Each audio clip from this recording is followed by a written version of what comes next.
Programme میں ایک بار پھر خوش آمدید ناظرین. وفاقی وزیر کیسر احمد شیخ صاحب ہمارے ساتھ موجود ہیں, ان سے گفتگو کرتے ہیں. شیخ صاحب بہت شکریہ سر وقت نکالنے کا. آپ سے پہلے پی ٹی آئی کے رہنما ہمارے ساتھ تھے, وکیل بھی ہیں. خان صاحب کے ساتھ کل سلمان صفدر کی ملاقات ہو گئی, آج انہوں نے رپورٹ بھی جمع کروائی ہے. یہ ملاقات سر آپ سمجھتے ہیں کہ اس میں حکومت کی رضامندی بھی شامل تھی, حکومت آن بورڈ تھی, کسی بات چیت کا نتیجہ ہے, یا آپ سمجھتے ہیں کہ یہ عدالتی معاملہ تھا؟ دیکھیے میرے تو نالج میں نہیں ہے کہ یہ جو بھی چیز ہوتی ہے یہ ایک بہتری کی طرف ہی مائل ہے نا. کوئی بھی کسی جگہ سے بھی ہوئی, مجھے تو نہیں پتا کہ کیا عدالت کا کوئی انسٹرکشن ہے یا حکومتی معاملہ ہے, کیونکہ میرے نالج میں نہیں ہے. ٹھیک ہے, لیکن میں کہہ رہا ہوں کہ ایک بریک تھرو ہے نا, ایک نئی آگے بڑھ رہی ہے, پیش رفت ہے.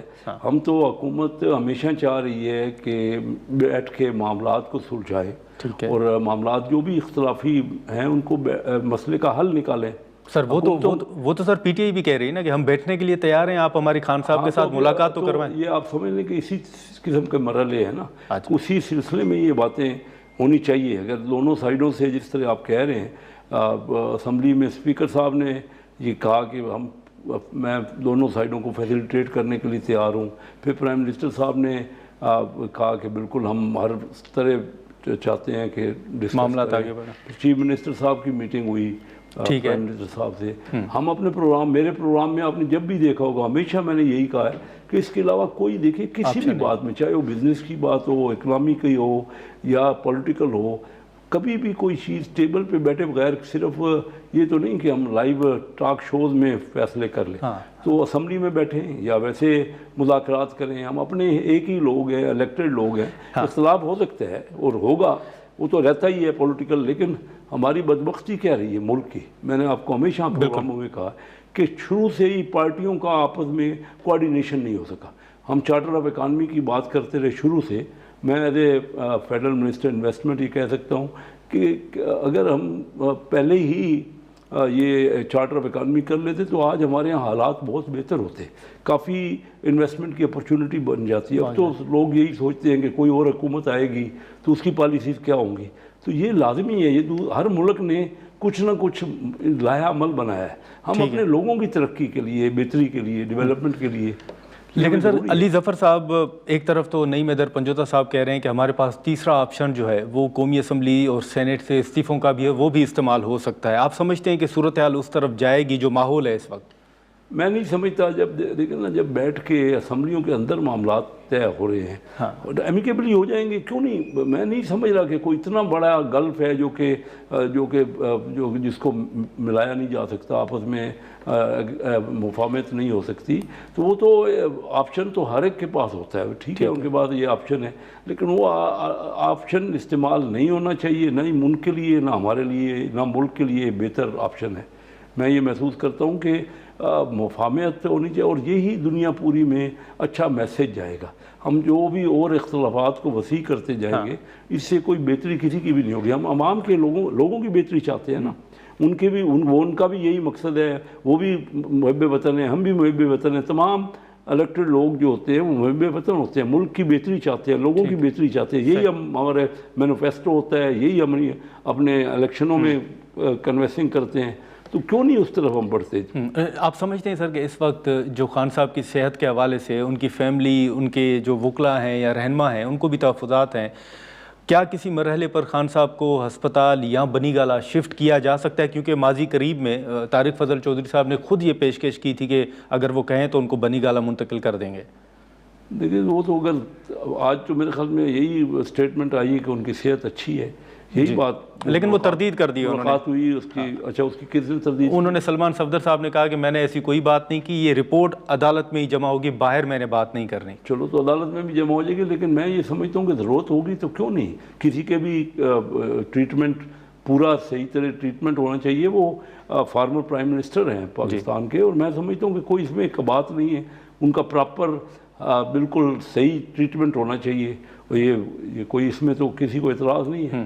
اچھا، لیکن سر آج ایک اور بھی اہم پیش رفت ہوئی ہے کہ 17 ماہ کے بعد اختر مینگل صاحب نے استعفیٰ دیا تھا، اور 17 ماہ کے بعد وہ کہہ رہے ہیں کہ میرا استعفیٰ جو ہے وہ آج منظور کر لیا گیا ہے۔ تو اب لوگ یہ بھی کہہ رہے ہیں کہ اسپیکر صاحب نے پہلے کہا تھا کہ اس استعفے کو ویریفائی کروایا جائے گا، اختر مینگل صاحب سے تصدیق ہوگی، اور آج اچانک جو ہے وہ منظور ہو گیا۔ تو آپ سمجھتے ہیں کہ اس کے پیچھے کچھ ہے، یا اسپیکر صاحب کا فیصلہ تھا وہ انہوں نے کر لیا؟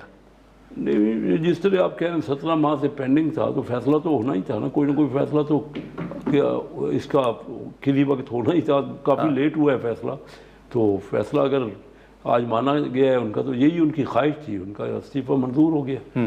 اچھا، لیکن اب سر پارلیمنٹ کے اندر پہلے اپوزیشن احتجاج کر رہی تھی، اور کل ہم نے دیکھا کہ آپ کی جو اتحادی جماعت ہے پیپلز پارٹی، انہوں نے بھی احتجاج کیا ہے کہ جو پارلیمنٹ میں تقاریر ہو رہی ہیں ان کو سینسر کیا جا رہا ہے۔ پی ٹی آئی تو الزام لگا رہی تھی، لیکن اب پیپلز پارٹی بھی کہہ رہی ہے، کل شہری رحمان صاحبہ نے بھی کہا کہ ہماری تقاریر براہ راست دکھائی جائیں۔ تو یہ سر، یہ جو تقاریر ان کے مطابق سینسر ہو رہی ہیں، کیا یہ حکومت کر رہی ہے، وہاں کی انتظامیہ کر رہی ہے، جو ایڈمنسٹریشن جو سیکریٹریٹ ہے ان کے اینڈ پہ ہو رہا ہے، یا حکومت کی ہدایات ہیں؟ میں تو کل اسمبلی میں تھا رہی، آپ ابھی بتا رہے ہیں مجھے، میں نے پہلی بار یہ بات آپ سے سنی ہے جی، تو اب اس کی آ جائے گی ایکسپلینیشن، آ جائے گی اس کی سر۔ پی ٹی آئی کے لوگ کئی ماہ سے قومی اسمبلی کے اندر بھی بات کر رہے ہیں، باہر بھی بات کر رہے ہیں۔ نہیں، وہ جو بات کر رہے ہیں تو اس کی کوئی تصدیق تو کبھی نہیں ہوئی، کوئی حکومت کی طرف سے کبھی اس کی تو نہیں کہا کہ ہم ایسا کر رہے ہیں۔ اچھا، وہ تو اپوزیشن تو میں سنتا ہوں، میں تو 29 سال سے اسمبلی میں ہوں، اس قسم کی باتیں سنتے سنتے تو میرے کان پک گئے۔ کوئی سینسرشپ نہیں ہے، مفاہمتی بات کریں۔ میں یہ سمجھتا ہوں کیا مسئلہ ہو گیا، کتنی بار آپ نے سنا ہے کہ ملک کی ترقی، لوگوں کی ویلفیئر، 2.5 کروڑ بچے ہمارے اسکول نہیں جا رہے، کیا یہ اہم مسئلہ ہے، یا یہی مسائل ہیں کہ کیا بیٹھ کے بات کریں؟ تو اچکزئی صاحب سے آپ کو امید ہے کہ وہ معاملات کو آگے لے کر چلیں گے؟ میں تو ہمیشہ بڑا آپٹیمسٹک ہوتا ہوں، میں سمجھتا ہوں کہ سارے لوگ یہی، جب ہم آپس میں ملتے ہیں نا اسمبلی میں بیٹھ کے، مختلف پارٹیوں کے ممبر آپس میں ملتے ہیں، تو ساری ایک ہی قسم کی بات کرتے ہیں، وہ چاہتے ہیں کہ بہتری ہو، مفاہمت ہو، کسی نہ کسی طرف کوئی لائے عمل طے ہو۔ پتہ نہیں کیوں یہ 29 سال ہو گئے مجھے سنتے ہوئے، ہر پارٹی دوسری پارٹی الزام ہی لگاتی رہی، کبھی کسی نے نہیں کہا کہ یہ ہمارے ملک میں کچھ شاید اس کا رواج زیادہ ہے، یہ اس سے ہم سمجھتے ہیں کہ کوئی پاپولیرٹی ہو جاتی ہے۔ لیکن شیخ صاحب، ابھی یہ جو حکومت کے اوپر ایک تنقید ہو رہی ہے مہنگائی کے حوالے سے، پالیسیز کے حوالے سے، پھر حال ہی میں کچھ خبریں آئیں کہ کمپنیز پاکستان چھوڑ کے باہر جا رہی ہیں، آپ سمجھتے ہیں کہ ایسی صورتحال ہے، واقعی کمپنیز باہر جا رہی ہیں؟ دیکھیے، میں سمجھتا ہوں کہ اس وقت ملک میں جو انویسٹمنٹ کی بہت زیادہ خواہش ہے باہر کے ملکوں کی۔ اچھا، میں پچھلے ایک ہفتے میں آپ کو بتا سکتا ہوں کہ ایک تو پہلے ہمارے یہاں قازقستان کے پریزیڈنٹ تشریف آئے یہاں پہ، ان کا ڈیلیگیشن پورا آیا، پھر ازبکستان کے پریزیڈنٹ آئے، یہ ایک ہفتہ 10 دن کی بات ہے۔ جی بالکل۔ کل انڈونیشیا کے انویسٹمنٹ منسٹر آئے ہوئے تھے، اور ڈپٹی پرائم منسٹر نے ان کا لنچ کیا ہوا تھا، میں بھی اس پہ میٹنگ میں تفصیل سے ان سے میٹنگ ہوئی۔ آج سعودی عربیہ کا ڈیلیگیشن آیا، ان کے انویسٹمنٹ منسٹر سے میری 1 to 1 ملاقات ہوئی۔ تو اتنی تیز رفتاری سے ڈیولپمنٹ میں نے اس سے پہلے کبھی، میں بزنس، جی بالکل، 29 سال سے آپ نے ذکر کیا کہ میں نے یہ نہیں دیکھا۔ پاکستان میں دلچسپی بہت بڑھ گئی ہے، اور بہت جلدی آپ اچھی خبریں، ہم نے لا اینڈ آرڈر صورتحال ضرور اس میں اپریہنشن ہیں، اور تحفظ ہمیں ان کو پراپر دینا ہے، لیکن پاکستان میں اس وقت اتنی زیادہ یہ سینٹرل ایشیا سے جو ہماری کنیکٹیوٹی بڑھ رہی ہے۔ ناظرین، یہاں پر ایک مختصر سا بریک لیتے ہیں، اور بریک کے بعد گفتگو کو آگے بڑھاتے ہیں۔